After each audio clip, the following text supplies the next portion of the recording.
My siblings and I are all adopted women of color, and my parents and their families, who are all white, did the best they could to protect and guide us all out into the greater world after we left our small town. I was the only one born in the United States. My own native heritage was not discovered until I was in my mid-20s, but leading up to that time, I was loved and supported. My late Uncle Dougie was especially passionate about telling me that I had to continue to sharpen my mind and sense of ethics, as he said I would be a bringer of justice to whatever community I joined. He passed away when I was a teenager, but these words came back to me as an adult when I learned that my heritage was one long story of injustice. I knew then Dougie was right. I often get the standard "where are you from" question. I grew up in rural Minnesota, but I've lived in Los Angeles, briefly Italy, Mankato, Minnesota, and now St. Paul. These places are so different that each experience has lent something very unique. In rural Minnesota, I was often called racial slurs intended for Hispanic people and was usually deemed Mexican. The majority of people in that community were of German descent, like my parents, so it was a complex discussion every time we went into town. In Los Angeles and Italy, so many more people I met looked like me, and it was easy to feel pride in my appearance or heritage, regardless of my lack of clarity of its true origins at times.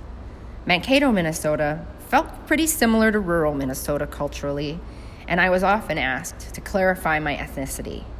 St. Paul has been the most positive place so far for my girls and me. I have felt a more universal sense of unity among different cultures and neighborhoods, and I feel more welcome in different diverse neighborhoods throughout the city.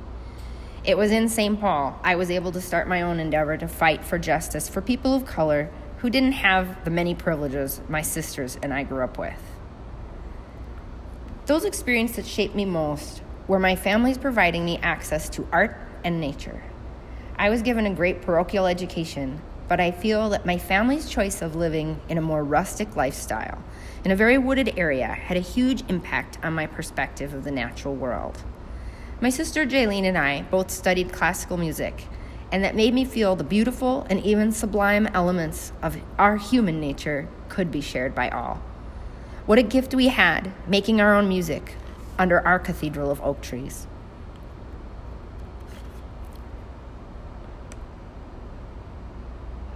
My adult life has required me to live through abuse, loss, and injustice. Yet continuing to spend time with creation and learning to be a creator myself has been the key to saving my life and my children's.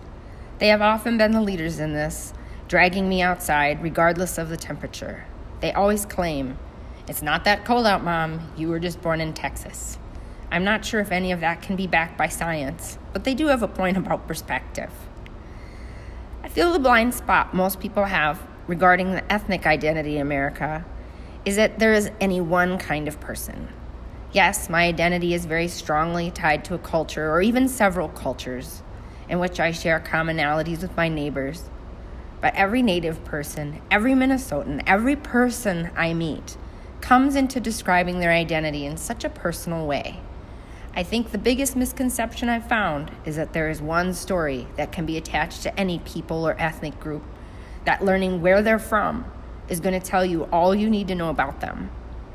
But is anyone from a place and time so simple that that alone defines them? Or are we all coming from a new place every day, a human place that enables us to give grace and kindness to those who may have come from across the world or maybe from next door?